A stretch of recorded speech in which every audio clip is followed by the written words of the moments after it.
Oi, oi, oi. Boa noite para quem está aí ao vivo. Bom dia, boa tarde para quem está assistindo gravado. Eu sou Bruno Dorzella, médico obstetra, começando mais uma live da série Lives da Quarentena. Hoje é uma live de perguntas e respostas. Então, quem for participar comigo já pode ir mandando aí pedido de entrada na live, que eu já vou começar a chamar para fazer a live. Eu comecei 20 minutos atrasado do horário habitual. Até o dia foi cheio, tive bastante gente para atender. Acabei não conseguindo começar às 18, mas tá tudo certo, porque eu vou fazer uma hora de live, então vai dar tempo de responder bastante gente e bastantes questões. Aí, antes de começar, como eu sempre faço, eu vou passar um recado aqui para vocês, que é sobre o planejamento do parto online comigo, que é o seguinte: com o passar dos anos aí, o número de seguidores for aumentando, né, o número de perguntas for aumentando, e aí eu comecei a não conseguir responder todo mundo, e aí eu comecei a criar uma maneira que eu me sentia muito angustiado de não conseguir responder todo mundo, e eu falei, não, preciso responder todo mundo, não conseguia ver lá aquelas pessoas lá que estavam, sei lá, 2 semanas sem respostas e por aí vai, e aí eu achei uma fórmula que foi criar um programa de planejamento do parto online, que eu coloquei tudo num site, e aí então eu respondo essas perguntas lá através de vídeos. Então tem 10 horas de vídeos com todos os temas já organizados, e ainda assim, se sobram dúvidas, eu respondo diariamente essas dúvidas dentro de um grupo fechado para quem entra no programa, tá? E eu faço uma roda pelo Zoom de 15 em 15 dias, de quinta-feira, para responder essas dúvidas. Então eu vou responder algumas dúvidas aqui, daquelas que der tempo. As que não der tempo, não se preocupe, pois tem esse caminho também para você entrar, tá? Que é através do planejamento online do parto, tá? Algumas pessoas já me perguntaram, mas como é que é esse planejamento? É só para planejamento do parto? Na verdade, para você que é gestante, serve para tudo que você quiser entender sobre gravidez, parto, pós-parto, de tudo aquilo que é normal, tudo aquilo que é alterado, serve para fazer plano de parto, serve para planejar onde você vai ter, com quem você vai ter, quais intervenções você gostaria que tivesse ou não, quais você vai proibir que aconteçam, quais você vai permitir que aconteçam. Então eu explico tudo isso, além das dúvidas que eu vou tirando depois, tá? Só para mostrar para vocês aqui como é que faz para entrar. Vocês vão lá no site planejandoparto.com.br. Vocês vão dar de cara com essa página aqui. Aí tem lá algumas coisas escritas para você ler. Daí você tem um vídeo aqui que vai onde eu explico como funciona, tá? O planejamento do parto. Depois tem algumas explicações de como funciona. Você pode entrar diretamente aqui para ter acesso a esses conteúdos, que são 11 módulos de vídeo, totalizando 10 horas, né? Você pode assistir tudo uma vez, ou de partes, ou se você quiser assistir só aquilo que te interessa, só o tema que te interessa, você faz isso também, tá? Você tem um acesso a um roteiro de elaboração de plano de parto para te ajudar. Aí o suporte às dúvidas, que eu falei, que é um grupo fechado no Facebook, que eu respondo dúvidas diárias, tá? Além das rodas quinzenais que eu faço pelo Zoom com as pessoas que entram no programa. Além disso, eu tenho chamado convidadas para aulas extras, que estão dando aula de 15 em 15 dias para complementar temas de pré-parto, parto e pós-parto. E ainda tem 2 e-books, um da minha amiga Liz O e o outro de segurança no parto, que eu mesmo escrevi. Então você recebe tudo isso, daí você pode entrar por aqui e tudo mais, ou pode ler mais um pouco como funciona, tá? Se você tiver curiosidade de saber, quais são esses módulos aí, quais são os vídeos, você entra aqui, ó, clica aqui, você vai ver lá os módulos, tá? Então eu falo sobre a história do parto, o que é normal, o que pode dar errado, por que sentir dor, como sei que está tudo bem com o bebê, quem é capaz de me ajudar na gestação e parto, onde é o melhor lugar para ter meu bebê, diferença de parto normal e cesárea, o que é feito quando o bebê nasce, ou seja, o atendimento todo do recém-nascido, o que pode ser feito para ajudar no parto, ou seja, quais intervenções que são boas quando são necessárias. E por último, o último módulo é de planejamento do parto mesmo, para fazer a formulação do plano de parto. Daí eu explico como fazer, para que serve, como que ele pode ser aplicado, onde ele tem aplicação ou não, onde ele é mais aceito ou não. Ou seja, tentei colocar tudo aí nesse lugar, tá? Para facilitar e que eu consiga responder todo mundo. Quem entra aqui, eu vejo que restam até poucas dúvidas, que eu coloco muita coisa de informação aqui nesse site, e daí o que sobra de dúvidas ainda assim eu vou respondendo depois nesses caminhos que eu fui falando aí para vocês. Ok? É isso aí, gente. Então vamos lá para perguntas e respostas. Ó, tem gente falando, eu faço e recomendo. É mesmo ótimo. Muito obrigado, gente. E na verdade a ideia é que seja ótimo para vocês mesmo, que seja muito útil e que vocês venham me contar depois, como muita gente tem vindo me contar, falar, Braulio, eu lembrei do que você falou naquela hora, e isso me ajudou no parto. Hoje mesmo eu recebi 2 mensagens de mulheres que participaram, dizendo que conseguiram ter parto normal, uma inclusive depois de 2 cesáreas, e por aí vai, né? No site, inclusive, lá embaixo tem alguns depoimentos de pessoas que fizeram o programa, além de pessoas que participaram de lives comigo aqui também, que fizeram o programa. Então eu tenho ficado muito feliz, muito sentindo aliviado de conseguir responder todo mundo através desses canais, mesmo que não dê tempo de responder todo mundo por aqui, tá? Então agora vamos lá, 6 minutos de live, teremos 1 hora de live, tem aqui a caixinha de perguntas e respostas, e aí eu vou começar aqui e já vou chamar alguém que tiver pedido para entrar. Deixa eu ver, ó, já tem bastante gente que pediu para entrar aqui, legal, muito bom, fico muito feliz. E quem for entrar comigo na live, fica com fone de ouvido no jeito aí, senão começa a dar aquele eco. E também ver se a conexão tá boa antes, tá? Tem como testar. Se quiser entrar lá, verificar a conexão pelo Google, você clica lá, tem que ter pelo menos mais de 15 mega de upload para dar certo a conexão e a gente conseguir conversar sem ficar travando, ok? Vamos lá. Perguntas. Rafaela Lima está perguntando: tenho mioma uterino e grávida de 32 semanas. Quero meu parto normal, mas poderia ser cesárea? Bom, se você tem um mioma uterino, isso não vai mudar absolutamente nada para o parto. Então, não tem relação mioma com parto. Pode ser tanto parto normal quanto cesárea. Eu sempre recomendo que a escolha primeira seja uma tentativa de parto normal. Se não der certo, mude para cesárea, porque não tem como fazer o contrário, né? Começar pela cesárea e mudar para o parto normal depois. Mas mioma não tem relação com o tipo de parto. Inclusive, se for cesárea, por exemplo, tem maior chance de sangramento quem tem mioma, porque a cesárea sempre sangra mais que o parto normal para qualquer situação, para qualquer outra pergunta que vocês me façam de sangramento, seja de trombofilia, seja de uso de AS, seja de uso de Clexane. Sempre a cesárea sangra mais do que o parto normal, por isso que o parto normal é indicado, primeira tentativa do parto normal, só se não der certo, mudar para a cesárea, ok? Bom, quem está aqui para falar comigo, vamos ver. Ó, das pessoas que estão no jeito aqui, ó, a Luna Silva está falando, eu tô aqui. E aí, então imagino que você esteja com fone de ouvido e com uma boa... Tô te chamando, Luna.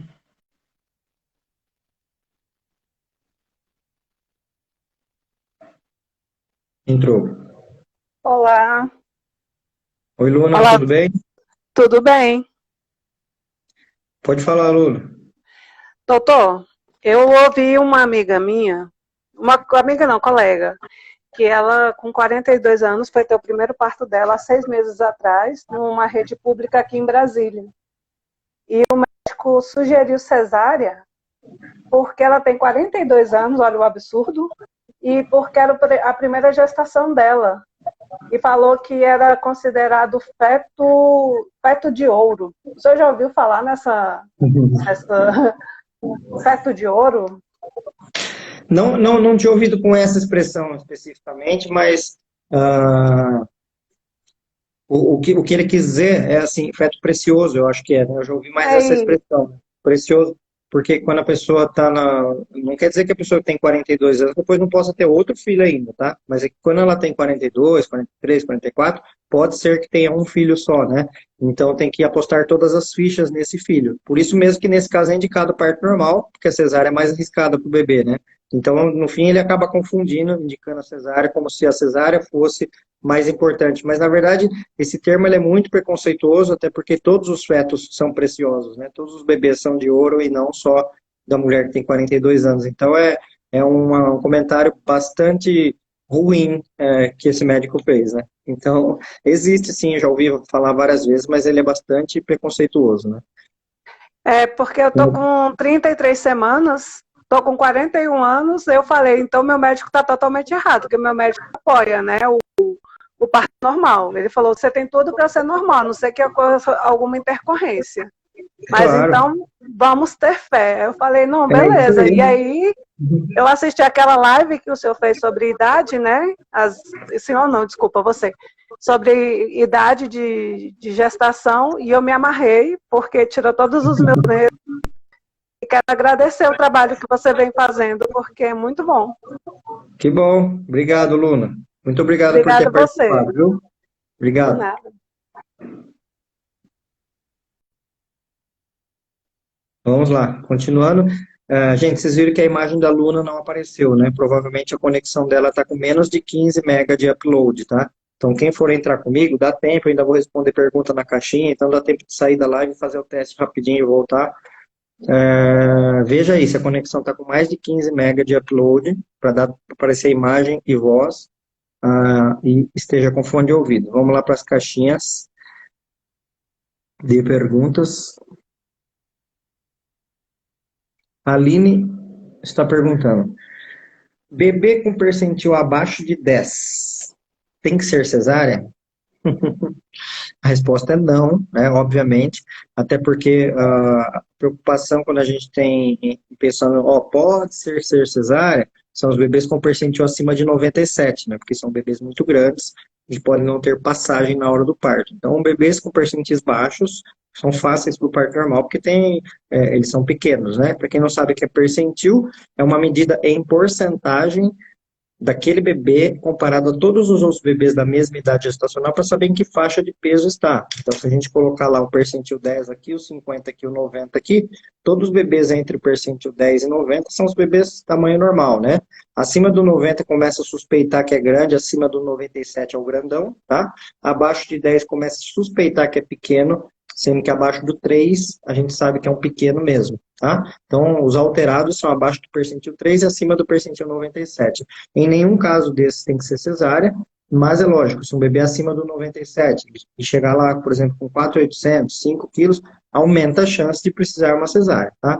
Nos bebês com percentis baixos, o que precisa é ter uma boa verificação da vitalidade desse bebê, caso começar a diminuir a vitalidade do bebê, ou seja, não está passando comida, talvez, oxigênio, depois, né, quando primeiro começa a diminuir comida, depois começa a diminuir o oxigênio, aí o médico tem que induzir o parto para prevenir uma cesárea, mas não fazer cesárea. Então, obviamente que não tem indicação de cesárea, ok? Vamos lá. Para quem está querendo entrar com a câmera, lembrando que precisa pedir para entrar. Ó, a Júlia falou que está aí no jeito e com as condições que eu falei. Estou te chamando, Júlia, para entrar.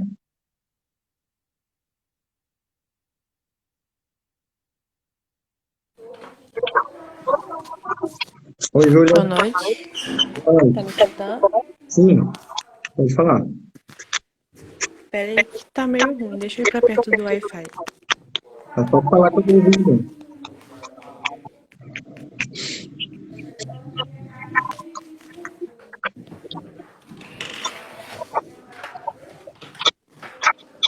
Então, eu tenho uma dúvida.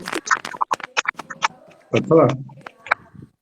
Eu estou com 37 semanas e meu obstetra falou que se a bolsa romper eu devo ir correndo pro hospital. E por qual motivo? Isso procede ou eu devo esperar? Por qual motivo você disse? Você? Simplesmente falou que se romper tem que ir. Tá, bom, depende que linha que o médico segue, né? Você vai ter parto com esse médico mesmo ou será com outro médico? Não, vai ser pelo SUS, plantão. No SUS. Tá, que cidade você mora? Interior do Rio, só que da casa. Tá. A questão é a seguinte, se, por exemplo, se na gestação já tiver alguma coisa mostrando que tem algo de errado acontecendo, por exemplo, pressão alta, o bebê está recuperando o crescimento, aí eu acho interessante romper bolsa e ir para o hospital logo para ver como o bebê está, e como que o bebê nascer na hora. Às vezes o bebê demora um dia, 2 dias para nascer depois que rompe a bolsa, né? Agora, se a gestação estiver tudo bem, bebê na posição cefálica, né, cabeça para baixo, passou de 37 semanas, a pressão sua tem ficado boa, rompeu a bolsa e o líquido está claro, transparente, né, não precisa sair correndo para o hospital. Até porque nas primeiras 24 horas de quando rompe a bolsa, né, 70% das mulheres têm trabalho de parto quando rompe a bolsa. Aliás, uma coisa que é importante você saber também, tá? 90% das mulheres não rompe a bolsa. Primeiro entra o trabalho de parto, depois rompe a bolsa. Esse caso que ele está te falando, Sim, tá... foi justamente isso que eu perguntei a ele. Se viesse antes das contrações, se eu deveria esperar ou se eu deveria ir para o hospital, né? Porque minha gestação está normal, pressão está normal, sem diabetes gestacional, tá tudo ok. Não, Aí eu queria também é. evitar ao máximo chegar no hospital cedo, por conta de intervenções, enfim. Beleza. Então, o ideal é assim, esperar um tempo, né? Você pode esperar ali, sei lá, 6 horas, 12 horas, depois comprar a bolsa para ver se o corpo vai engrenando, vai entrando em trabalho de parto, para chegar em trabalho de parto no hospital. Senão aumenta muito o risco de intervenções, aumenta o risco de você chegar lá e eles falarem, ah, não, cara, não tem fechado ainda, não vai dar para Sim, esperar. e fora que não estão deixando o acompanhante entrar também. E É, esse hospital tem muito relato de violência obstétrica. E aí eu já fico bem tensa. pensa, né? Olha, existe uma lei federal, né, que é a Lei 11.108 de 2005. Se quiser, você pode pegar na internet, pode ter um print no celular, ou Sim. é uma página só. Ela cabe certinho numa página, tá? Ou Uhum. então imprimir ela. E se você quiser usar disso para falar que pode entrar na internet, porque pode, tá? É uma exigência eles fazerem isso. Caso você precise, tem advogadas, tem algumas que fazem até gratuitamente isso, de ajudarem a liberar, tá? É uma liminar que sai em poucas horas para que o hospital libere o acompanhamento. Uhum. Infelizmente, tem que brigar pelos direitos, e aí tem que É. dos O direitos que mesmo. eu tô tentando ver com a Defensoria Pública. Sim, Ver se é uma boa. conseguem. Precisa ser uma coisa Mas, acelerada para dar tempo de chegar ao seu pai, é, tudo resolvido, né? que já tá no final, daí a gente não sabe, pode vir a qualquer hora. Aí fica meio complicado também, Bom, porque demora mais com você eles. tem o trabalho de parto que não rompe a bolsa antes, mas caso romper, Então vai. fica em casa, tá? E tenta ver isso, tenta convencer. É muito difícil mesmo, tá? Mas se você chegar antes, ou então se você ligar no hospital, não sei se você consegue o telefone de lá, e dizer Uhum. que quer que a lei seja mantida, porque eles não podem fazer isso, é contra a lei. Inclusive, Sim, tem, então, justamente eu liguei pra eles e eles falaram que não está tem podendo entrar. você pode citar, falar que tem cidades que estão, os juízes estão dando indenização, estão prescrevendo a indenização de R$ 20.000 caso o hospital não permita entrar o acompanhante, tá? Então, Uhum. o hospital fica sabendo isso, daí Procurar eles, saber. né? Eles não vai pelo amor, vai pela dor. É complicado, mas enfim, muito obrigada. Bom, boa sorte, espero que você tenha uma boa hora. Depois você me conta, por favor. Tá bom, pode deixar. Espera aí que eu deixo eu remover aqui, porque eu já estou sentindo que pode ser que vai cair a live. Agora vai. Bom, obrigado, Júlia, por ter participado. Vamos lá. Caixinha de perguntas e respostas. Cadê? Sumiu. Voltou. Tá aqui. A Vivi Bittencourt está perguntando. Tenho uma cesárea de 8 anos atrás, estou de 22 semanas. Quero parto normal, terei 41 anos. Então não é uma pergunta, é uma afirmação. Ótimo, tá certo, tá tudo certo. As cesáreas com mais de 1 ano e 8 meses de diferença entre uma e outra, está bem tranquilo em termos de risco, né? É melhor mesmo o parto normal. Quando está na faixa entre 9 meses e 18 meses da última cesárea, aumenta um pouco o risco de ruptura uterina, não quer dizer que tem que ser cesárea, tá? Só aumenta o risco, então o obstetra tem que estar mais atento a isso, né? Mas, e a idade não tem nada a ver com o tipo de parto, tá? A idade é um baita de um mito estapafúrdio, incoerente, incongruente, pode colocar quantos outros adjetivos vocês quiserem aí em relação à idade versus parto, porque não tem relação uma coisa com a outra. O índice de parto normal é o mesmo numa menina de 13 anos, numa mulher de 43 anos. Então não tem nenhuma relação da idade com isso. Bom, vamos lá. Quem está pronta para eu chamar? Lembrando, gente, por favor, já fica no jeito aí, tá? Porque eu quero tentar responder o maior número de pessoas possíveis. Já fica do lado do Wi-Fi, com o celular parado, com o fone de ouvido. Levante a mão. Primeira que falar que está pronta, eu vou chamar. Thaisa levantou a mão. Estou te chamando. Thaisa. Cadê? Deixa eu te achar aqui. Thaisa Lounge. Tô te chamando. Pronto.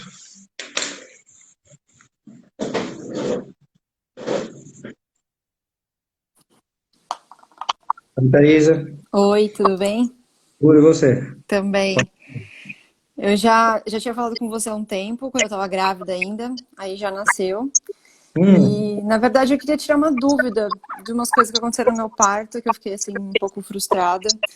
E de tanto que eu escuto você, escuto a Bia, e aí eu tinha tudo tão bonitinho na cabeça, e aí não foi nada do jeito que eu queria, assim. Porque eu comecei a sentir contrações com dor dia primeiro, às 6 da manhã, e aí foi o dia inteiro aumentando a intensidade, diminuindo o tempo. Aí umas 4 da tarde a dor ficou muito forte, e eu sempre em casa com meu marido, esperando tentar ritmar. E aí começou muito forte, aí cada 5 minutos, 7 minutos, mas ele nunca ficou ritmado as minhas contrações. E aí eu fui pra banheira para aliviar a dor, era uma dor de se jogar no chão, de vocalizar, gritar bem forte. Aí quando começou a dor, assim, quando começou a contração de 3 em 3 minutos, 2 minutos, só que aí às vezes ia para 5, quando começou de 3 e 2, meu marido já acho que ficou um pouco com medo, que eu sou meia doida, né? Ele falou, não, vamos pra maternidade que eu acho que é melhor. Já era 3 da manhã. Só que quando eu cheguei na maternidade, a plantonista que estava lá, ela fez. Eu moro nos Estados Unidos, não moro no Brasil. Então lá, aqui é plantão. Ela fez um toque tão violento, mas tão violento, doeu tanto. mora, mora em San Diego? Eu moro em Chicago. Chicago. Tá, não, aqui É. teve outra pessoa que eu conversei, eu confundi as cidades. Ah. É. E ela fez um toque tão violento, doeu tanto, tanto. E depois do toque dela, as minhas contrações descontrolaram totalmente. Eu tinha contração de minuto em minuto e eu não tinha mais tempo, não tinha intervalo mais entre as contrações. E aí ela falou que eu estava de 4 centímetros. E aí eu falei, bom, eu acho que vai evoluir rápido. Eu fiquei 5 horas desse jeito. Eu já tinha vomitado muito, com muita dor. E aí eu falei, eu não estou aguentando mais. E meu marido já estava sabendo que eu não queria anestesia, eu não queria intervenção, eu não queria nada. E aí ele, não, vamos mais um pouco, vamos seguir, vamos seguir. Eu falei, não, eu não estou mais aguentando. Ele falou, bom, se você não está aguentando, você deve estar para nascer. E aí a gente chamou ela de novo, porque eu não tinha fôlego mais. E ela falou, não, você continua com 4 centímetros. Aí eu falei, não, eu não aguento mais, eu tô no meu limite. Aí eu pedi Anestesia. anestesia, só que Uhum. aqui, se eu tomo anestesia, eu não consigo sair da cama. Então aí Hum. começou um monte de intervenção, porque aí eu consegui dormir pelo menos, e aí eu fiquei na cama, elas que iam controlando minhas contrações, deu uma diminuída na anestesia, eu não pedi mais, eu pedi para continuar sem, mas quando começou, teoricamente, o expulsivo, eu não sentia o puxo, né? Eu sentia que vinha uma pressão grande, eu fazia a força, e, enfim, foram um total de 36 horas. E eu não sei se esse toque dela teve alguma coisa a ver. Quantas horas de analgesia total? Eu tomei analgesia às 5 da manhã. E ele foi Uhum. nascer 6h30 da tarde. Então foram 13 horas de analgesia dentro dessas 36. Tá, Isso. continua. Hum. E aí, na hora do expulsivo, eu ia fazendo a força, quando eles iam me ajudando. E aí, quando eu vi que coroou, né, saiu a cabeça, meu marido estava vendo também, eu senti um alívio grande, só que eu achei que ela ia esperar uma outra contração também.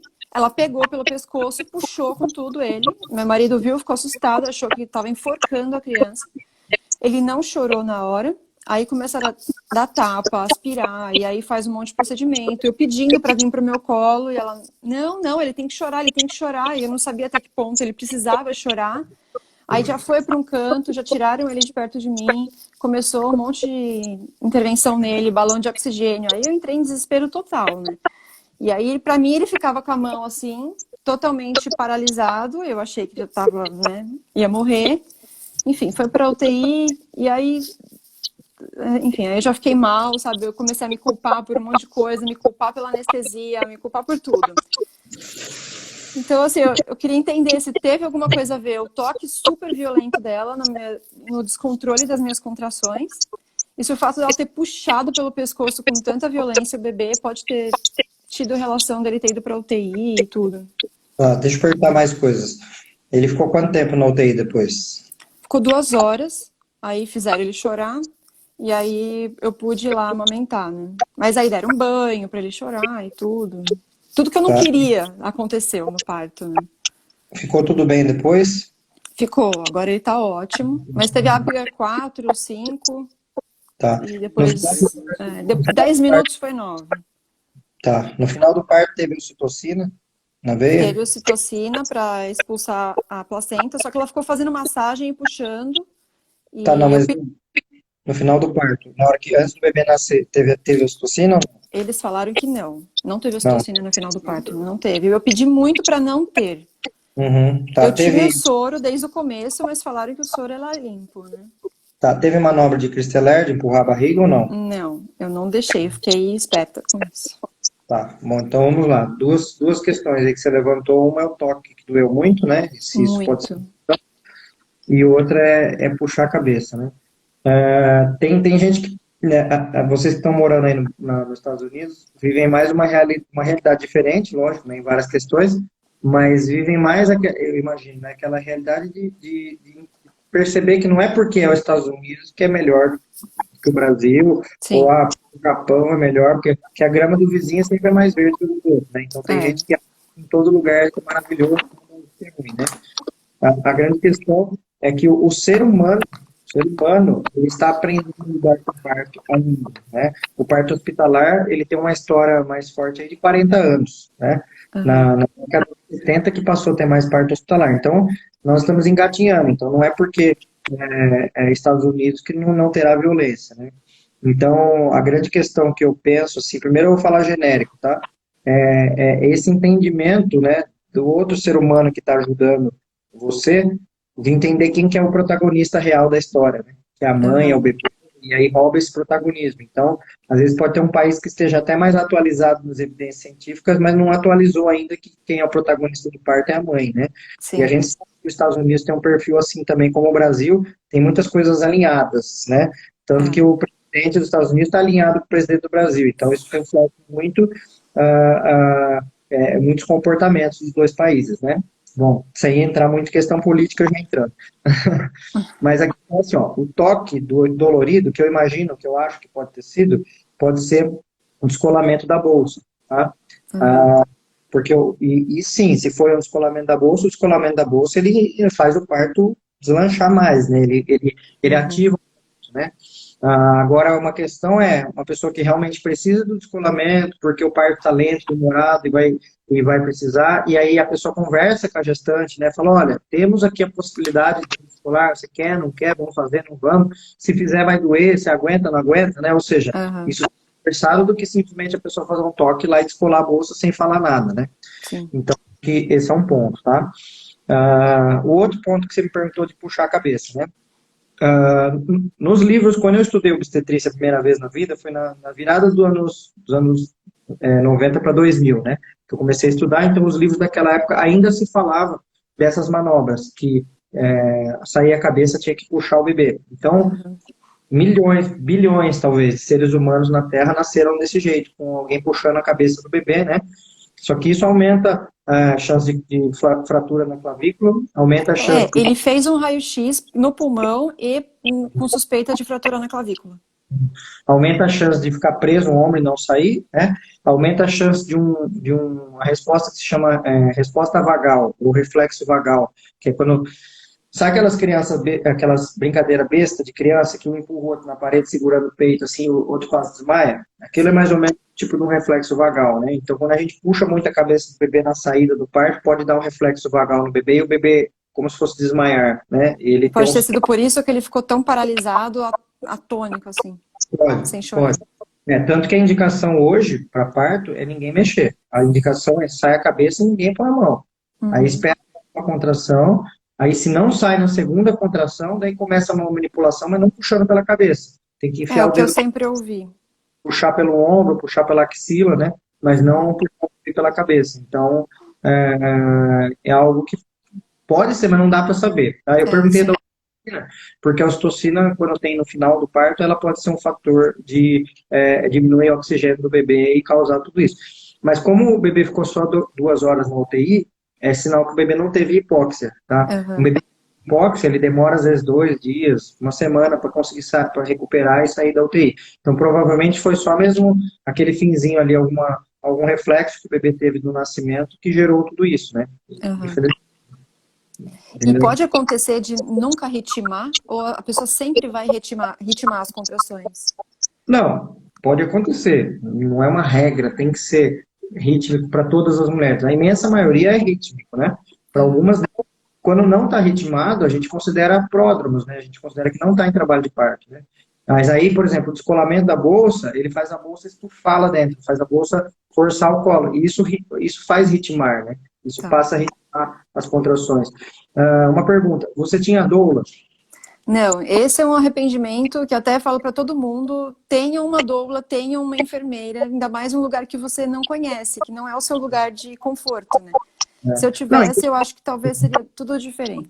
E não só sendo em Chicago, em qualquer lugar, né? Sim. O hospital é um lugar que a gestante não conhece, não está acostumada a ficar lá, né? Então, eu acho sempre interessante ter uma doula, porque a doula, só de olhar no rosto da mulher, só de pôr a mão, às vezes falar, calma, tá tudo bem, só isso diminui a dor, e aí não chega naquele limite que você vai precisar da anestesia, né? Sim. Tem muita gente que fala, hoje eu tenho um casal que eles falaram assim, brincando, né? Doula pode ser supérfluo, doula é coisa de rico. Eu falo, não tem nada a ver com isso. Doula, se a gente for falar coisa de rico, é anestesia, não doula. Porque a anestesia é muito cara que a doula, né?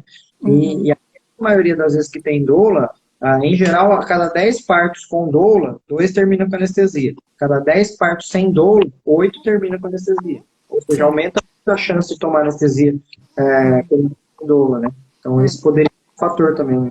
E acho que até o momento de eu ter ido para o hospital, talvez eu pudesse segurar um pouquinho mais. Enfim. Mas pensa assim, ó, se você for voltar no tempo, você ia para o hospital naquela hora de novo, porque era o que você tinha naquele momento.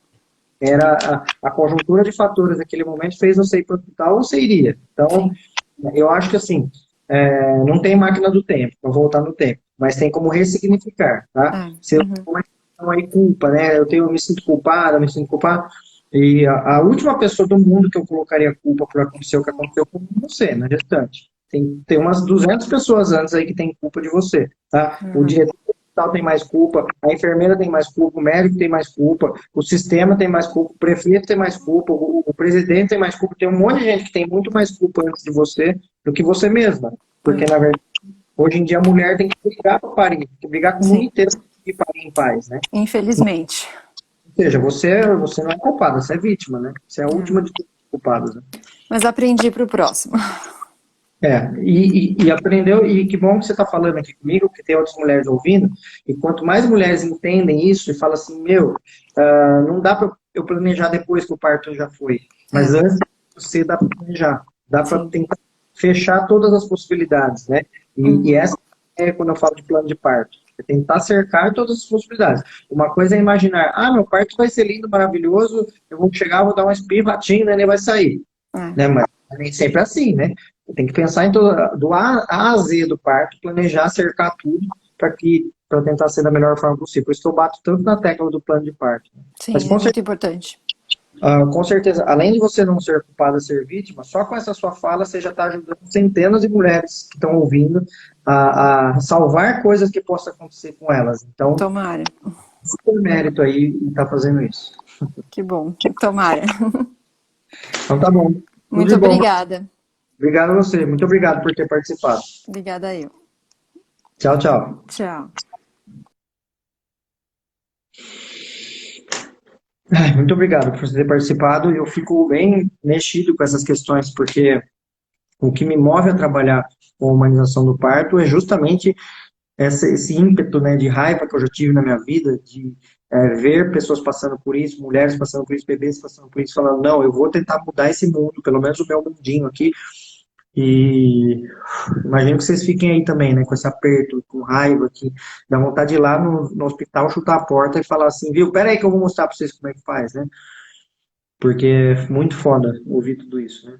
Bom, vamos lá. Caixinha de perguntas.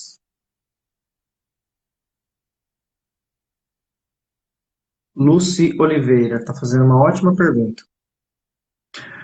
Pelo SUS, tem disponibilidade de analgesia? A resposta é, em geral, não. Infelizmente, não, tá? Aí o que eu costumo sugerir é que cada pessoa cheque no hospital que vai ter se tem direito ou não à analgesia, tá? Na maioria não tem, tá?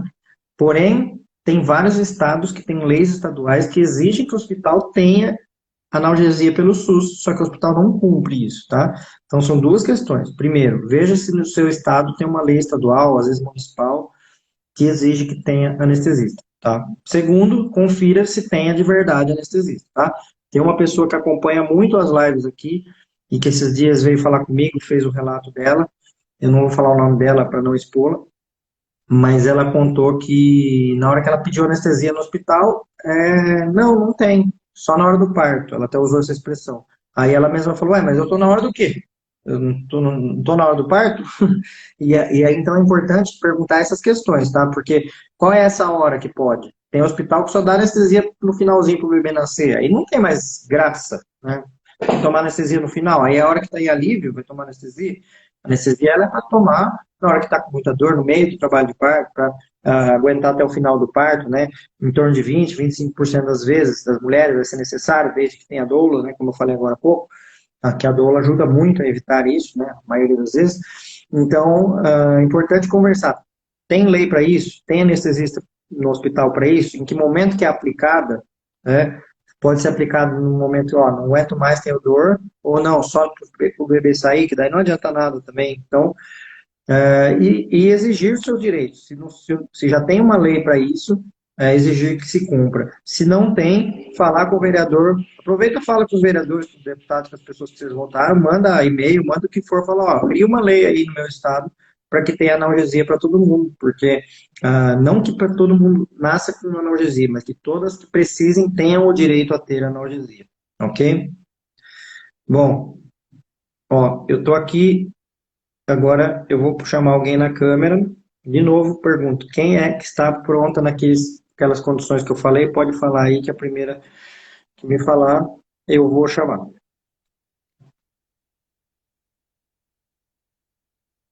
Eu, Thelma Vasconcelos. Desculpe, tá, gente? Não é uma questão, não é uma concorrência entre vocês de forma alguma. É que para a gente otimizar, eu prefiro chamar as pessoas que realmente estejam com conexão boa, com fone, e que vão aparecer aqui para falar com a gente e fazer essa pergunta. Oi, Thelma. Oi, doutor. Tudo bem? Tudo ótimo. Eu tenho 2 filhos, e eu tive 2 partos bem diferentes. Meu primeiro parto foi um trabalho de parto super longo, e aí, no final, assim, eu já estava quase 2 dias acordada, fui desesperada para o hospital, querendo uma cesárea, e em 10 minutos ele nasceu. O segundo, eu já me preparei melhor. Ai, tá até aqui, ó. Eu já me preparei melhor e eu tive um parto humanizado domiciliar e foi o parto dos sonhos, assim, me coroou. Eu me senti muito sortuda, porque eu tinha ficado traumatizada da primeira vez, né? Apesar de ter ficado 10 minutos só com a médica, eu fiquei muito frustrada. Foi assim 1 ano, acho que para eu me curar daquela decepção. Mas eu estou planejando uma 3ª gestação. Só que eu também não quero ser inocente porque assim, eu não tenho experiência com o hospital. A minha experiência foi ter ficado 10 minutos lá, em 2014, ter sofrido na mão da médica, e uma outra experiência em casa, de um parto fantástico. Tive um bebê de 4,5 kg, que nasceu assim, sem laceração no período. O trabalho de parto foi incrível, eu não tive nenhum toque, a equipe que me acompanhou me deixou tão assim que não precisou fazer toque. A hora que nasceu, sabe? Eu tava vendo a outra moça falando, então assim, eu lembro que quando coroou a cabeça, porque era a parte que eu tava com mais medo, aí eu falei pra enfermeira assim, ai, puxa o resto, eu tô cansada. Dela, não, Thelma, vai. E aí ele nasceu. Então, assim, foi um parto sem nenhuma intervenção. Mas o meu medo agora, que eu estou pensando numa próxima gestação, eu já estou pensando no parto, porque eu tenho medo eu estou considerando ir para o hospital, ou talvez uma analgesia, porque eu não sei como vai ser o 3º parto. Porém, eu tenho medo de estar me iludindo com o hospital, sabe? Porque na minha cabeça, eu vou chegar lá e vou ficar não me toque, não me rele. Porém, pode ser que eu esteja me iludindo e que o hospital, ele vai fazer o que ele quer comigo. O senhor, como médico, que conhece as práticas que acontecem dentro de um hospital, o que o senhor me aconselha? Eu realmente tenho essa possibilidade de ficar quietinha na minha, sem ter nenhuma enfermeira em cima de mim, levar a minha doula e ficar ali de boa? Ou não, o que eles quiserem fazer, eles vão fazer. Porque, como eu te falei, o meu parto, praticamente, quem fiz foi eu. Estava acompanhada, mas foi eu que fiz tudo, né? O meu corpo fez tudo sozinho. Então, é essa referência de parto que eu tenho. Tá, me responde uma coisa. Você é de onde? Qual cidade? Eu sou de Porto Feliz, região de Sorocaba, em São Paulo. Tá, e o seu parto foi em Porto Feliz? Foi em Porto Feliz, na minha casa, o último. Terceira gestação, esse possível hospital que você pensa em ir seria em Porto Feliz, em outra cidade?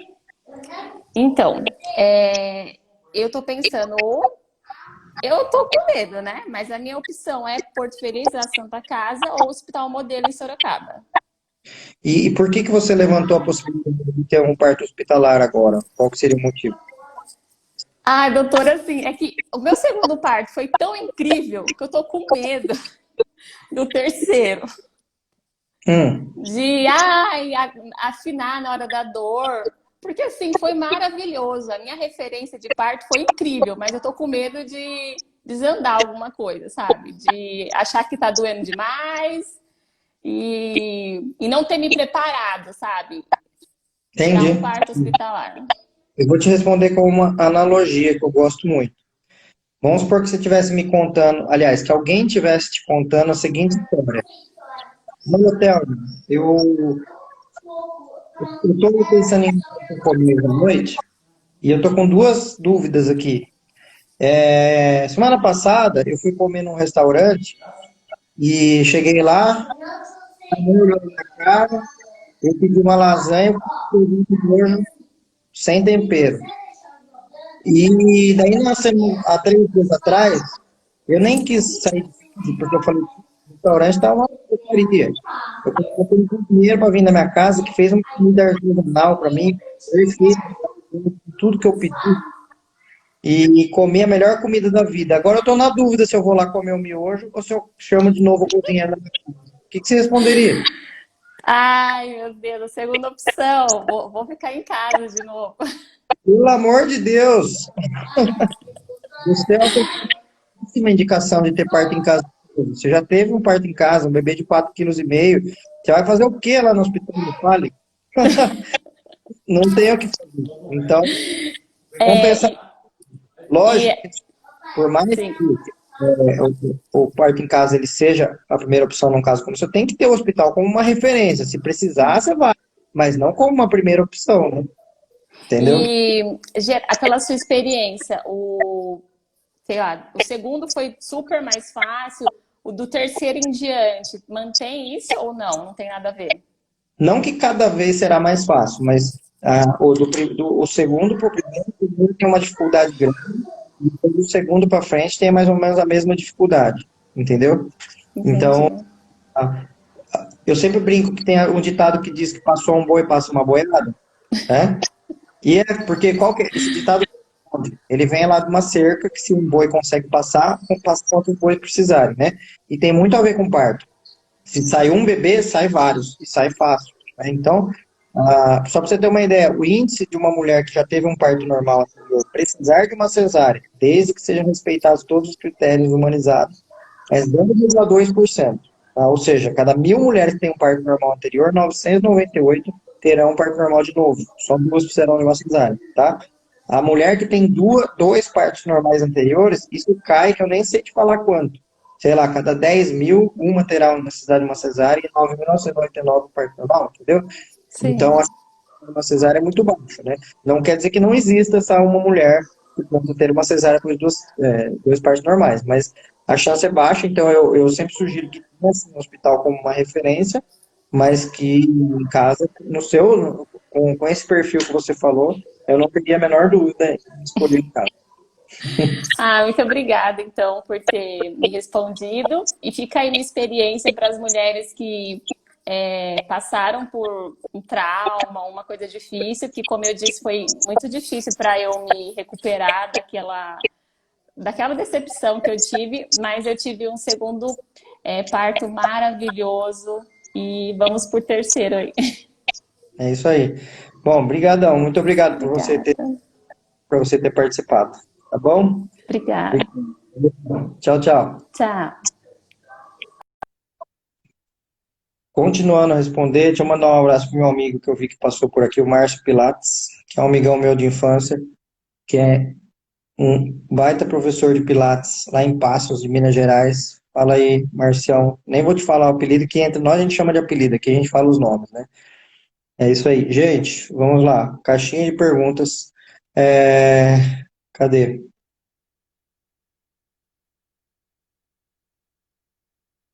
Natasha, tá dizendo. Meu médico disse que parto normal pelo SUS não tem anestesia. É verdade? Respondi essa agora há pouco. Sim, na maioria das vezes, infelizmente. É verdade. Agora vamos lá. Vamos mais uma caixinha rápida aqui de perguntas. Boa pergunta da Raíssa. É rotineiro a aplicação de ocitocina para dectação placentária? Ninguém fala sobre a placenta. Concordo, né? Poucas pessoas falam sobre placenta. Calma aí, gente, não levanta a mão aí. Daqui a pouco eu vou perguntar quem é, daí você já levanta a mão, que aí eu chamo quem for a primeira pessoa que levantar a mão. Então, a OMS indica que assim que nasce o bebê, recebe uma aplicação de ocitocina, a mãe, né, recebe uma aplicação de ocitocina intramuscular para prevenção de sangramento, não é para dectação placentária, tá? Isso, consequentemente, ajuda a dectação placentária, né? Então, assim, via de regra, é um protocolo, sim, tomar ocitocina intramuscular depois que o bebê nasce, tá? Lógico, em casos de exceção, quando tá tudo muito bem, não sangra quase nada, a equipe consegue ficar 1, 2 horas com essa pessoa vendo o que está acontecendo, pode ser uma exceção não tomar a ocitocina, mas via de regra, sim, é indicado tomar a ocitocina no pós-parto, ok? Bom, sou Gabi. Você vai me contar se o seu nome Soul tem a ver com música. Ué, mas cadê? Você não pediu para entrar aqui? Aí não tem como, sou Gabi. Eu só consigo chamar as pessoas que fizeram o pedido para entrada na live comigo, tá? Senão não tenho acesso a chamar. Rafita Moura, você. Vamos lá. Cadê a Rafita Moura? Rafita, eu achei. Rafaela Moura, tá aqui. Tô te adicionando.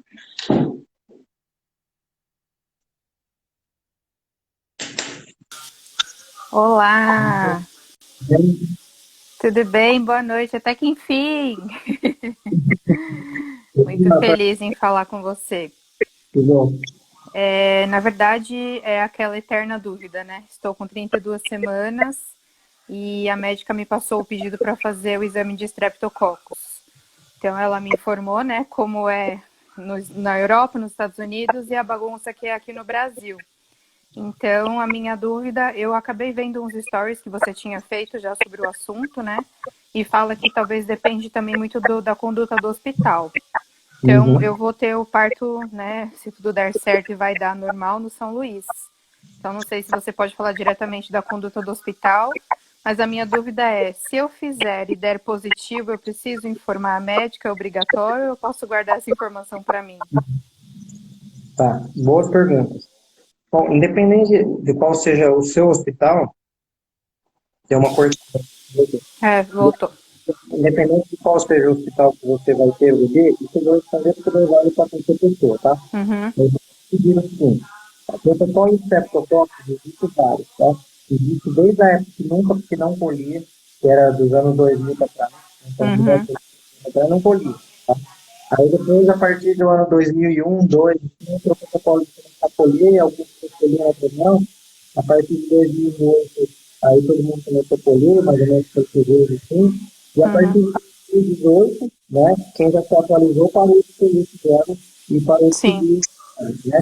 Só que tudo depende muito realmente do hospital, porque tem algumas condutas que o hospital que determina, né? Então, por exemplo, Eu tenho esse exame que alguns jogadores já nos viram, só que esse tipo de propósito. Eu peço. É, Os hospitais que eu atendo, eles acreditam que precisa ter esse exame, entendeu? Então, por isso que eu peço. Tá? Então, você tem que pensar no hospital que você vai ter o bebê, se eles acreditam nesse exame. Se eles, ou seja, o protocolo pede esse exame. E sim, tá. precisa pedir. E a questão é a seguinte, vamos pensar em duas possibilidades. Uma é você não fazer e outra é você fazer, tá? Você não fazer, seu caso será considerado desconhecido sobre o seu. Desconhecido. Isso. Se você tiver, tem duas possibilidades, ou positivo ou negativo, tá? O que a maioria dos hospitais faz hoje em dia é o seguinte, no desconhecido, a partir de 18 horas de bolsa rota, entra com antibiótico, ok? Tá. No positivo, rompeu bolsa já entra com antibiótico, e no negativo nunca entra com antibiótico, tá? Sim.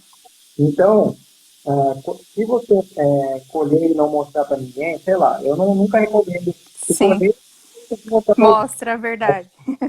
Mas assim, ó, se você colher e der negativo, ufa, você se livrou do antibiótico, não Sim. precisa nem de antibiótico, tá?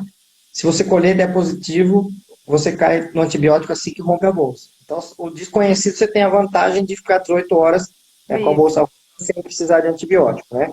Então, você entendeu? É difícil colocar na balança Sim. essa decisão.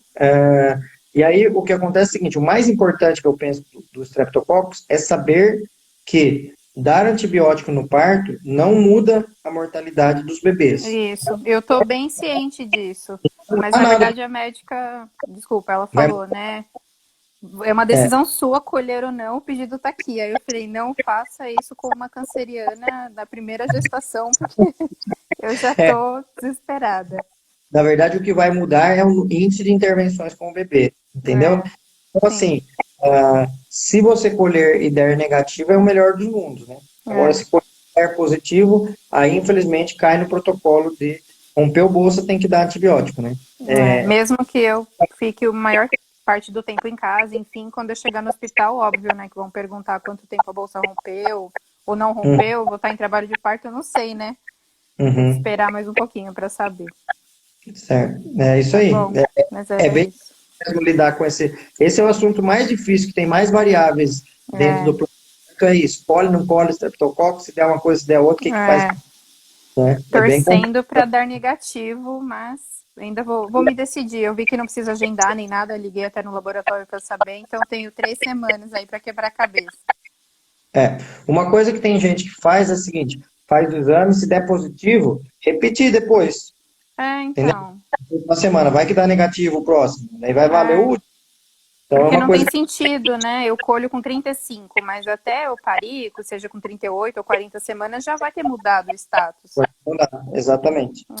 Não, tudo bem, mas tá ótimo. Obrigada mesmo. Obrigado a você por ter Boa participado. noite. Boa hora para você. Obrigada, eu te aviso depois.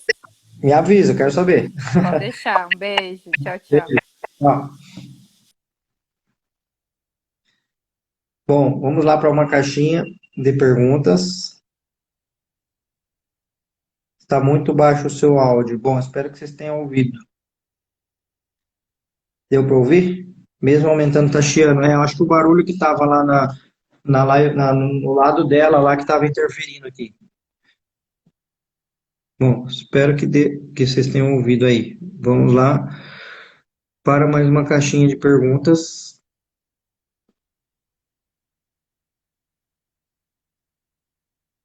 Raíssa está perguntando, qual a necessidade do exame de fezes no início da gestação? Se você mora numa zona endêmica para verminoses, vale a pena fazer. Se não, não. Então depende muito de que região mora. Tanto que o exame de fezes não é rotina de todos os pré-natais. Ele depende muito da região que a pessoa mora, ok? Bom, última pessoa da live. Quem está pronto aí? Porque já já a gente acaba. Sim, agora melhorou. Estava chiando muito no início. Quem que pode ser a pessoa que eu vou chamar?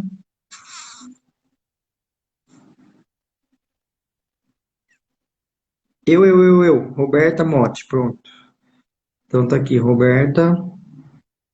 Cadê você? Aqui, Roberta.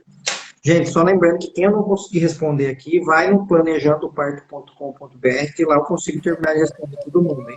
Fala, Roberto. Tudo bem? A minha dúvida, doutor, eu tive um parto cesárea, tá? Em 2016, e eu tive hemorragia pós-parto. E logo que eu desci da sala de cirurgia, eu desci já com muita dor, achei estranho, porque eu devia estar em efeito ainda da anestesia. E aí as enfermeiras logo perceberam, chamaram meu médico, aí ele fez aqueles procedimentos bem dolorosos. Foi bem ruim, assim. E aí a minha dúvida, na época eu até quis ter tido parto normal, mas ele alegou a pressão estava alta, eu não sabia muito bem questionar, enfim. E aí agora eu tô me preparando para engravidar de novo, e eu fico sempre pensando se pode acontecer de novo, enfim, fico com aquele sentimento de medo, assim, né, de receio não sei se fazer um parto normal tem o mesmo risco de uma hemorragia ou não. Então, o seu medo foi pela hemorragia, mas o que aconteceu depois? Precisou transfusão de sangue? Precisou alguma coisa ou corrigiu rápido? Como é que foi? Não, ele logo em seguida, ele disse que na hora mesmo, ele falou, olha, já estancou, fica calma, eu vou te pedir só um exame de sangue para ver se vai precisar transfusão. E não precisou. Ah, tá. Não chegou a precisar, não. Uma hemorragia da parte técnica, pelo menos, tranquila, né? Não estou dizendo o que você sentiu, que isso é você que tem que Sim. falar. Eu não sei da parte técnica, mas realmente foi bem dolorido, bem... Tá. Uma coisa, eu acho sempre importante também entender de fato o que aconteceu, até por ressignificar, né? Eu vou responder outra coisa. Eu vou te responder sua pergunta já, mas vou falar outra coisa. Porque, assim, a hemorragia pós-parto, qualquer sangramento acima de 500 metros, tem que morrer, tá? Então, 50% vai ter sangramento acima de 500 ml, tá? A grande questão é que qual foi essa hemorragia, né? Os graus, você precisou de uma cobertura, uma artesanato, UTI, a pessoa precisou ter ajuda, são graus cada vez piores de hemorragia, né? Então, uma hemorragia que corrige com massagem uterina, com toque e com ocitocina, é uma hemorragia tranquila da parte técnica, tá? É importante você saber que você não passou perto de morrer, porque essa sensação que é uma sensação que fica, né? Eu quase morri de hemorragia. O quase morrer de hemorragia tem que tomar um monte de bolsa de transfusão, ficar na UTI, para daí quase morrer, né? Então, não é assim que morre, tá? Mas a pergunta é se você tem uma nova chance de ter hemorragia. Toda cirurgia tem chance de ter hemorragia. Então, se for uma cesárea, com certeza tem chance de ter hemorragia. Tá? O parto normal, o melhor parto normal sangra metade da melhor cesárea. Entendeu? Então, vamos supor que um parto normal, o melhor de todos, que menos sangue, sangra 200 ml. O melhor cesárea do mundo vai sangrar 600. Tá? E assim por diante. Então, se a gente comparar melhor com o melhor, sempre a cesárea sangra mais, porque a cesárea sangra a mesma coisa que o parto normal sangra, que é a saída da placenta, e o que ela sangra mais são os cortes das 7 camadas, que no caso do parto normal não tem. Então, o sangramento em cesárea ele é sempre maior. Então, por isso que é sempre indicado pensar num parto normal preventivo de hemorragia. Ah, tá. Porque como ela falou que era o útero que não estava contraindo, eu pensei que fosse a mesma chance. Você corta o útero pela cesárea, você corta fibras do útero que dificultam a contração, né? Então aumenta a chance de útero. Então por isso que aumenta a chance de hemorragia. Né? Entendi. Não. Perfeito, é isso. E foi uma cesárea por causa da pressão alta que ele falou. E depois de ver alguns vídeos aí com vocês, eu acho que isso não seria talvez uma indicação, né? A pressão alta no momento, durante a gestação eu não tive. Na hora que eu fui para fazer toque, essas coisas, que ele disse que mediu e tava 15 por 10, eu acho. O indicativo, essa eu vou ter que responder rápido, que está acabando o tempo da live. Tá bom. Mas o indicativo para pressão alta é sempre prevenir uma cirurgia. É muito ruim fazer uma cirurgia em quem tem pressão alta, né? Mas, infelizmente, tem médicos que têm pressa, não têm paciência e acabam indicando por esse motivo. Mas a indicação para pressão alta sempre é parto normal, jamais será uma cesárea como indicação, né? Inclusive, a pressão alta é um fator também de hemorragia depois, que piora se tiver cesárea e pressão alta, aumenta a chance de hemorragia. Né? Tá bom. Preciso cortar, que senão vai... Obrigada, viu? Parabéns, né, pelo trabalho. Obrigado. Gente, está acabando, tem mais 20 segundos aqui. Muito obrigado por todo mundo que participou ao vivo, por quem perguntou. Quem eu não conseguir responder, entra lá no site planejandoparto.com.br, você vai entender uma forma de eu responder todo mundo. Por lá eu respondo em vídeos já, tem vários vídeos prontos respondendo a dúvida da maioria e depois eu respondo dúvidas diariamente por lá. Obrigado, beijo, tchau!